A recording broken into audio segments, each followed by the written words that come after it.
Jamaicans are still beaming after last evening's cultural display to the world in the form of a musical clash between two of dancehall's biggest stars. Beenie Man and the Bounty Killer engaged in a musical sparring live on social media platform Instagram in the latest in the Verzuz Battle series, drawing close to 500,000 viewers around the world, including global music and sports celebrities and even the Prime Minister and opposition leader. But as the clash showcased the best of dancehall culture to the world, some stakeholders are raising concerns about the business side of the industry. Andrew Laidley reports. Where were you at when Jamaica took over the world last night on Instagram Live? A response from a North American viewer who took to social media to express his appreciation for the dancehall clash which featured these two artists, Bounty Killer and Beenie Man. His comment is one of many on social media from viewers from as far as Germany and Japan. Sociocultural analyst Professor Donna Hope commented on just how far-reaching the clash was. So we had prime ministers, and we had the ordinary man and woman. We had celebrities like I just seen both Diddy, formerly Puff Daddy, Diddy, Rihanna, and everyone was in the same room. We had the people from BT, we had Vibe Magazine, we had everybody at the same time, in the same, drawn together because of dancehall culture.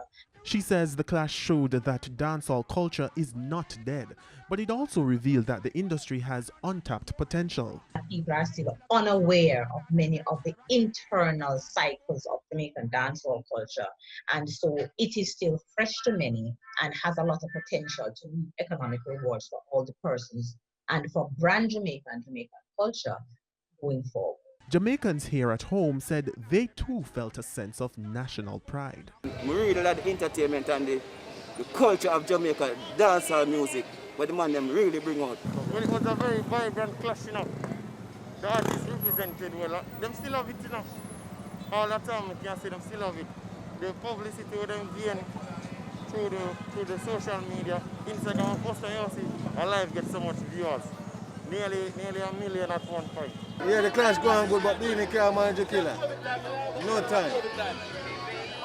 Physically and sound ways, that's it. Make me feel proud as a Jamaican. I understand being following Bounty and Beenie from 1991. Fan of Bounty, make me feel proud. Hot man, hot. Hey, them two man they still a long time, them a carry dancehall, you know. Real way, you see me? Big up to Bounty, big up to Beenie.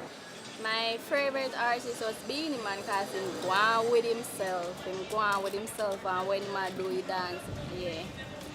Bounty now, him go on with himself too, but not as much as Beenie. Entertainment aside, director and senior lecturer at the Institute of Caribbean Studies and Reggae Studies Unit at the University of the West Indies Mona campus, Dr. Sonia Stanley Naya, argues that the business side of dancehall culture needs attention. Jamaicans win, but in a sense we don't win. We're just the country exporting talent unless we get it together to build the infrastructures to be able to have the kind of monetizing we need.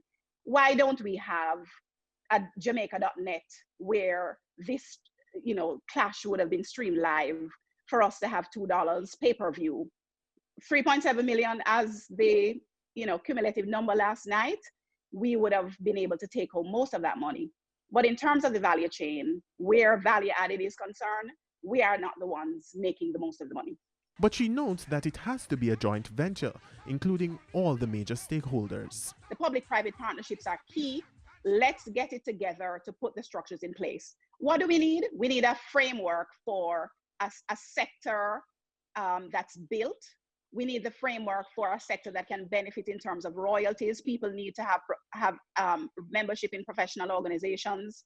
The JARIAs, you need to be able to have some rights management. So you need to be a member of JCAP if you're a producer, if you are a creative. There are ways in which we need to build the infrastructure and to be able to encourage the people who are creators. These are the ways in which you're going to benefit. In the meantime, the world is demanding more of what they experienced yesterday. But now on, any versus battle that happened on Instagram, we need a halftime where Jamaican artists come through that thing and just mortify you, book. Andrew Laidley, TVJ News.